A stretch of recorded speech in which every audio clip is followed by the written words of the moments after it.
Welcome to VL Academy.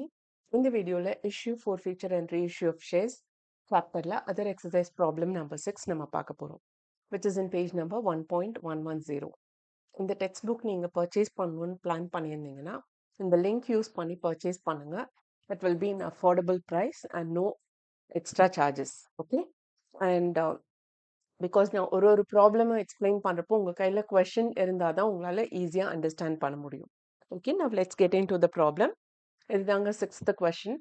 இந்த corporate accounting videos போட்டு ரொம்ப நாள் ஆச்சு, அதனால நான் வந்து ஃப்ரெஷ்ஷாக ஆரம்பிக்கிறேன். அண்ட் ஃப்ரம் பேசிக்லேருந்து நான் உங்களுக்கு சொல்கிறேன். லைக் இப்போ என்கிட்ட வந்து ஒரு 2 lakh rupees இருக்குது, அதை வச்சு நான் ஒரு பிஸ்னஸ் ரன் பண்ணுறேன் அப்படின்னா அது soul proprietorship.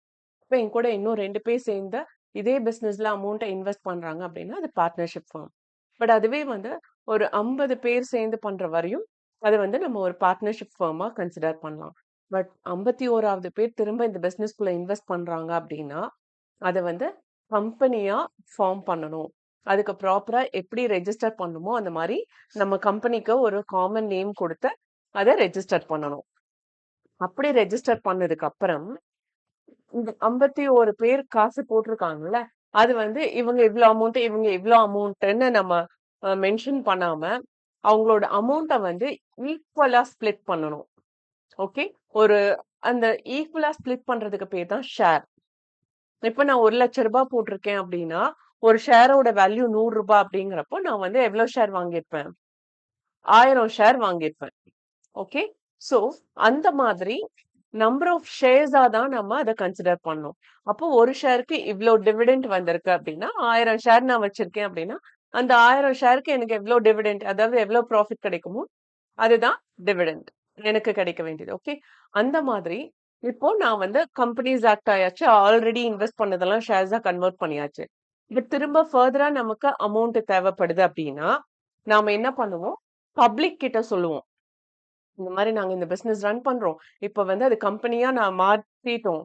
Because more then 50 people இதுல இன்வெஸ்ட் பண்ணிருக்காங்க, அதனால கம்பெனியா நாங்க மாத்திட்டோம்.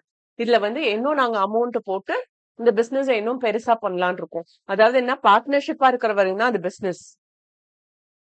அதுவே 51வது பேர் இன்வெஸ்ட் பண்றப்ப அது கம்பெனியா மாறிடும்.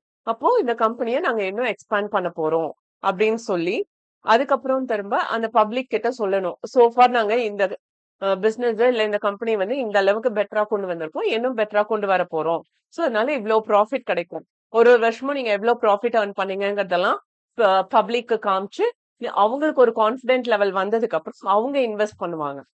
ஓகே, அப்போ அப்படி அவங்க இன்வெஸ்ட் பண்றப்ப நமக்கு வந்து என்னன்னா ரெஜிஸ்டர் பண்றப்பவே இந்த பிசினஸ்ல இவ்வளோ ரூபாய் கேபிட்டல் தான் நீங்க போடணும் அப்படின்னு சொல்லி நம்ம டிசைட் பண்ணி ரெஜிஸ்டர் பண்றப்ப அவங்க கிட்ட டிசைட் பண்ணி சொல்லிடணும். அந்த அமௌண்ட்டுக்கு மேல 1 ரூபாய் கூட நம்ம பப்ளிக் கிட்ட இருந்து ஷேரா வாங்க முடியாது. ஓகே, அது ஒரு ரூல். சோ அப்படி இருக்கிறப்போ இப்ப இங்க கணேஷ் லிமிடெட் வந்து என்ன பண்ணிருக்காங்க, ஆல்ரெடி கம்பெனி ரன் ஆயிட்டு இருக்கு. ஃபர்தரா